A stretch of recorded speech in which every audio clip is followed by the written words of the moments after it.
Ivy had lived with a secret so dangerous that indeed allowing about it made her heart pound violently against her caricatures. Every smile she offered, every confident step she took through the halls of power, was concentrated with fear. She had clawed her way into this world, hopeless to belong, hopeless to matter. But now, the veritably lies that lifted her up hovered to destroy everything she had erected. The secret wasn't just libelous, it was disastrous. It involved treason, manipulation, and a single ruinous decision that had altered the lives of several people ever. And tonight the verity was coming out. The calm before the storm. The evening event at Forrester Creations was meant to celebrate a groundbreaking fashion line. Contrivers, investors, intelligencers, and social elites filled the space, champagne spectacles chinking as soft jazz floated through the air. Ivy stood near the center, perfectly dressed, her smile radiant, but her hands quivered. She tasted it. Commodity was wrong. Across the room, she noticed several violent gapes locked on her. Tails traveled like unnoticeable vestments, weaving a net that sluggishly tensed around her casket. Her stomach twisted. Every instinct screamed at her to run, but her bases refused to move. Moments laterally, the music lowered. A familiar voice echoed through the room. "I suppose everyone deserves to know the verity." Silence slammed into the space. All eyes turned toward the speaker, Steffi. Steffi's aspect. No way wavered from Ivy's face. Her expression was icy, determined, and fierce. "Ivy," she said sprucely, "your secret ends tonight." The shattering revelation. A murmur swept through the crowd. Ivy's breath hitched. "Steffi, this isn't the time." "Oh, it's exactly the time," Steffi snapped. "For months you manipulated people, destroyed connections, and sabotaged careers to cover your falsehoods." Gasps erupted. Steffi lifted her phone and tapped the screen. Within seconds, the massive donation display lit up, showing a series of emails, recordings, and surveillance footage. Substantiation. The room erupted in chaos. The verity poured out like venom. Ivy had orchestrated a scheme that framed another developer for plagiarism, leading to their termination and public disgrace. She had intimately bought a manufacturing administrator to alter product results, causing a massive fiscal loss for a rival brand. Also criticized an innocent intern. But worst of all, she had manipulated medical documents, hiding the verity about a critical accident months before an accident that nearly killed Liam.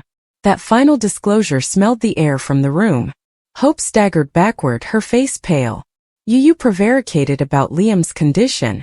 Gashes welled in Ivy's eyes. "I didn't mean for it to go that far." Liam goggled at her, his jaw gripped, fury burning in his eyes. "You let everyone believe I was responsible. You watched my marriage fall piecemeal because of your falsehoods." The pain in his voice shattered what little strength Ivy had left. Ivy's hopeless confession. The weight of her secrets crushed her. "I was spooked," Ivy blubbed. "I was unnoticeable my whole life. I allowed. If I could just control effects, if I could be important, no bone could ever hurt me again." Her voice cracked as she continued.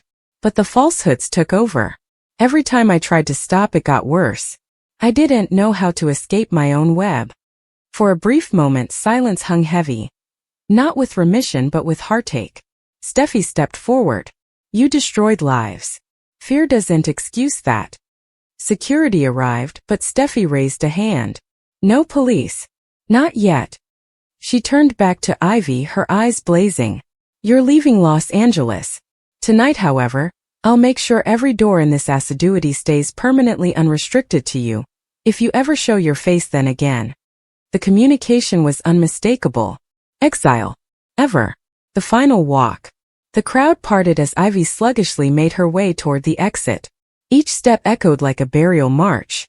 Once celebrated, now disgraced. The megacity that had formerly promised her dreams now cast her out in shame. Outside, the air was cool, the sky painted in tones of sanguine and violet. She gobbled deeply, knowing this was the last time she breathed Los Angeles air as part of its glamorous world. Her phone bucket.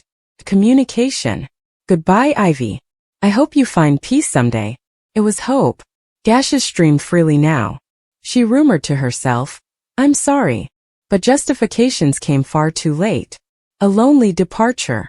Hours laterally, Ivy stood inside the field terminal, clinging a single wallet. No musketeers. No family. No future then. Her flight was boarding a one-way ticket to a place far removed from fame, fortune, and power. As she awaited, recollections swamped her mind: ambition, treason, love, remorse. All tangled into one unsupportable pang. When her flight number was called, she stood, shoulders pulsing, and walked forward. With each step, she crossed not only distance but identity. The woman she formerly was had failed in Los Angeles. Fallout across Los Angeles. News of Ivy's exposure spread like campfire. Captions screamed treason. Social media erupted. Forrester Creations worked lifelessly to undo the damage, issuing public justifications and legal agreements. But emotional injuries cut deeper. Liam plotted with guilt and wrathfulness. Hope battled treason and heartache. Steffi, though victorious, carried the burden of knowing how deeply everyone had been hurt. And yet sluggishly mending began. Verity, painful as it was, allowed broken lives to rebuild. Ivy's new reality. Thousands of long hauls down, Ivy arrived in a quiet literal city. No shooters. No fashion runways. No champagne receptions. Just silence. And reflection. She set up work in a small exchange, folding clothes, ringing up guests, and living simply. Nights were the hardest. Guilt visited her dreams.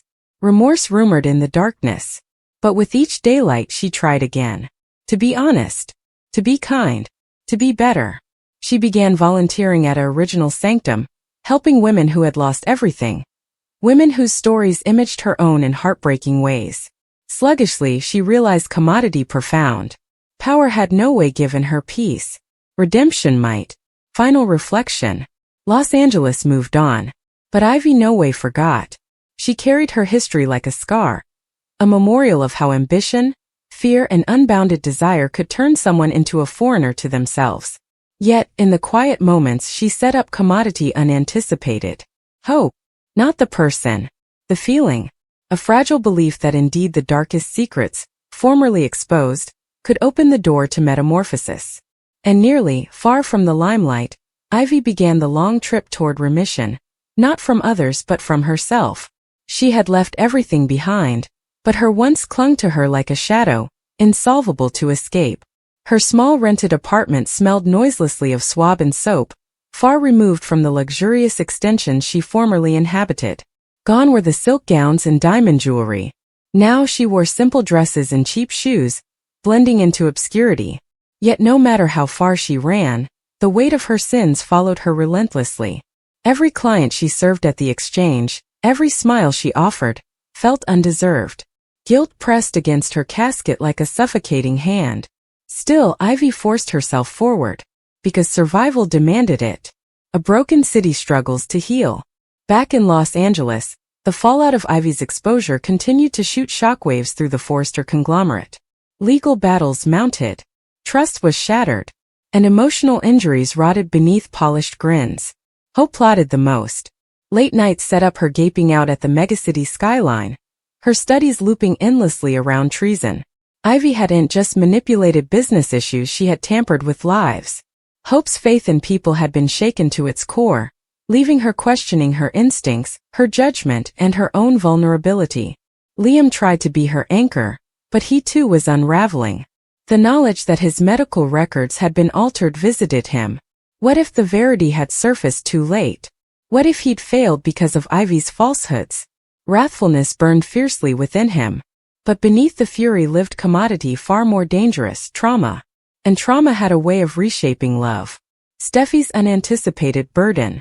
For Steffi, exposing Ivy had brought calm, but no peace. In the silence of her office after everyone had gone home, she set up herself, visited by echoes of Ivy's tearful concession. The fear. The despair. The broken girl hiding beneath the ambition. Steffi reminded herself that justice had been served. Yet, some nights she wondered if expulsion was truly redemption, or simply another form of atrocity. She buried the mistrustfulness deep, fastening rather on rebuilding her company, strengthening her family, and guarding those she loved. But fate had other plans. Because secrets no way truly stay buried. Ivy's new life begins to deteriorate. Months passed. Sluggishly, Ivy began to rebuild. Her levy work at the Women's Sanctum gave her purpose. Numerous of the women there had suffered abuse, abandonment, and treason, stories sorrowfully analogous to her own. Hearkening to them forced Ivy to defy the consequences of selfish choices, and for the first time, she understood the depth of her own wrongdoing. Also one evening everything changed. A woman arrived at the sanctum, pulsing, clinging her tummy in pain. Her name was Mara. She was pregnant and desperately ill. Ivy stayed by her side through the night, holding her hand, brooding comfort as croakers rushed by and out. Hours laterally, prostration caught them both. When Ivy eventually closed her eyes, she no way imagined she'd wake to a agony, because Mara was gone, and so was her medical train. The shocking discovery. Days laterally, Ivy eavesdropped a heated argument between sanitarium directors. Medical data had been altered. Case histories manipulated. Someone was falsifying documents. Her blood ran cold. The history she was running from had followed her.